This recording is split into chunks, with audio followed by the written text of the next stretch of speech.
বৈষম্যহীন বাংলাদেশে সবার অধিকার নিশ্চিত করা হবে বলে জানিয়েছেন তথ্য উপদেষ্টা নাহিদ ইসলাম। শনিবার সন্ধ্যায় খাগড়াছড়ির দীঘিনালায় স্থানীয়দের সাথে মতবিনিময়কালে তিনি একথা জানান। তথ্য উপদেষ্টা বলেন, পাহাড়ের নানা ধরনের বৈষম্য রয়েছে, এখানে বসবাস করা জনগোষ্ঠীর নানা রকমের বঞ্চনা রয়েছে।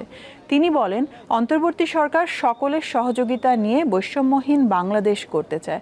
পাহাড়ে যারা দূরত্ব তৈরি করতে চায় তাদের কোনো সুযোগ দেয়া যাবে না। এর আগে দীঘিনালার লার্মা স্কয়ারে গত বৃহস্পতিবার সংঘর্ষে ক্ষতিগ্রস্ত এলাকা পরিদর্শন করেন তথ্য উপদেষ্টা। পাহাড়ে নানামুখী বৈষম্য রয়েছে এবং এখানে নানা জনগোষ্ঠীর বসবাস, তাদের প্রত্যেকেরই নানা ধরনের বঞ্চনা রয়েছে।